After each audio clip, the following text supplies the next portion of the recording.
o Algarve. Ao contrário de outros países europeus, em Portugal não é possível montar o sistema de abastecimento GPL em carros novos não matriculados. Os empresários dizem que o Estado está a perder milhares de euros devido a uma falha na lei e convidam o Primeiro-Ministro a instalar GPL na viatura oficial.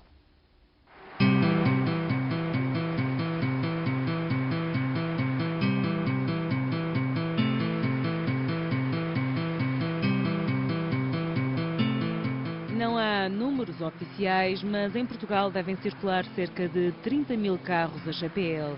Poucos em comparação com outros países. São mais baratos, menos poluentes, mas ainda assim o governo não dá nenhum incentivo. Antes, pelo contrário.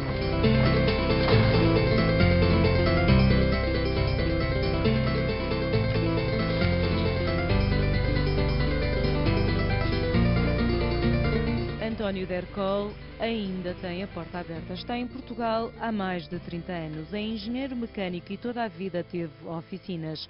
Em 1990 passou a montar apenas carros a GPL, um negócio com altos e baixos ao sabor do preço da gasolina. Em 2009 foi uma loucura, tínhamos 3, 4 meses de espera. Agora está parado, de um dia para outro posso instalar, se aparecer um veículo agora, pode deixá-lo ficar, não há problema nenhum, instala-se já.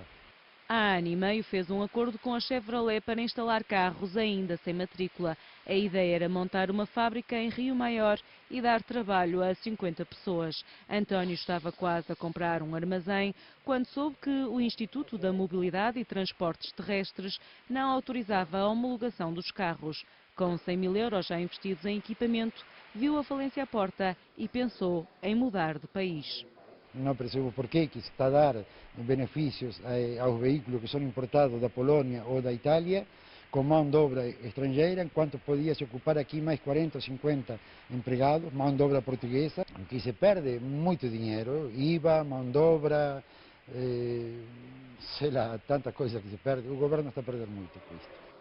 Apesar de não haver incentivos para a compra ou transformação de carros, a carteira de encomendas de viaturas a GPL da Chevrolet não para de crescer. Os veículos a gás são importados de Itália por causa da legislação, o que é mau para o Estado português, mau para o cliente, que espera mais tempo pelo carro, e mau para as grandes fábricas. Não podemos correr o risco de encomendar muitos carros a GPL que depois não se vendem. Portanto, o que é que se faz normalmente? Vêm já pré-preparados para a instalação, uma grande parte já preparados, e depois as variações da procura colmatam-se localmente. O que, infelizmente, em Portugal não estamos a conseguir fazer, porque a legislação ainda não o permite. As regras da União Europeia ainda não se aplicam em Portugal. A lei está desatualizada e proíbe o estacionamento em parques subterrâneos, obriga a utilização de um autocolante e não prevê a instalação de GPL em carros novos. Ao contrário do que acontece em Portugal, a maior parte dos países europeus parece valorizar o GPL. É o que acontece, por exemplo, em Itália, o país por excelência deste combustível. Neste momento há mais de 1.600.000 veículos a gás, o que se deve em grande parte ao incentivo do governo italiano.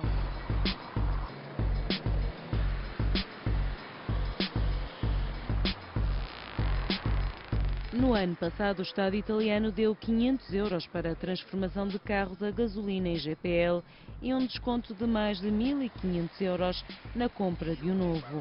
Em França, o incentivo é de 2.000 euros. O governo espanhol também apoia a compra de carros a gás, ao contrário do que acontece em Portugal.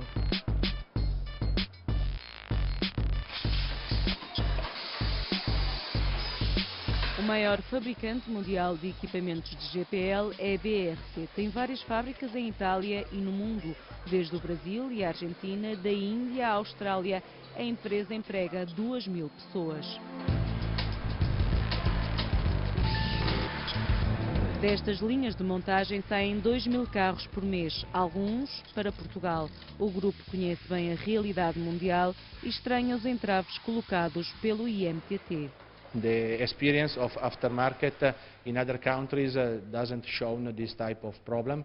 If the problem appearing also in other countries or was simpler to solve with the authority by our dealer or it doesn't appear at all. A BRC quer que a montagem dos carros para o mercado português se passe a fazer em território nacional. A marca passaria a ganhar com o aumento da venda de equipamentos, que já é alta. In other countries, generally our market share is lower than in Portugal. I have to say that definitely the BRC market share in Portugal is one of the highest we have worldwide. Se o problema com o IMTT for resolvido, ganham também dezenas de outras empresas, pequenas oficinas que fazem a instalação de kits, como a dos irmãos Ferreira. Em Portugal há cerca de 60 que reclamam contra a atual legislação. Já puseram o problema a vários grupos parlamentares, ao Primeiro-Ministro e a Cavaco Silva, mas até agora continua tudo na mesma. Nem dá para entender qual é a situação de nós não termos legislação única, acho que no país da Europa. Não é? Em vez de 11, teria 14 ou 15 funcionários. Portanto, isto estávamos a criar postos de trabalho. Não é? Portanto, e acho que era bom para todos nós, para as empresas, para os funcionários, para tudo isso. O litro de gás fica a metade do preço, o que quer dizer que um carro a GPL pode poupar cerca de 50% em combustível. Transformar um custa entre 1.000 e 2.200 euros, mas o desespero já é tanto que o serviço até pode ser de graça. Eu desafio o senhor Primeiro-Ministro que venha aqui entregar-me o carro, ou que mande o chofer dele, e eu instalo no carro de graça, para ele dar o exemplo aos portugueses. Fica feito o convite, até porque há vantagens para o ambiente, dado que o GPL produz 15% menos de CO2. E já agora, mais uma sugestão.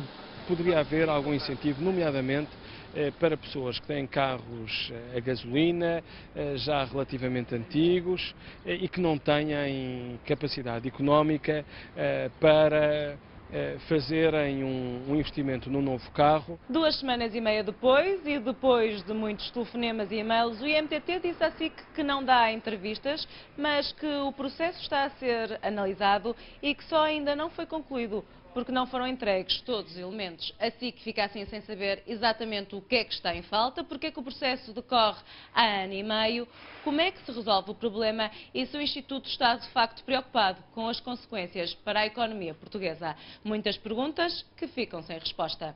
António Pereira, António Soares e Ana Paula Vieira, SIC.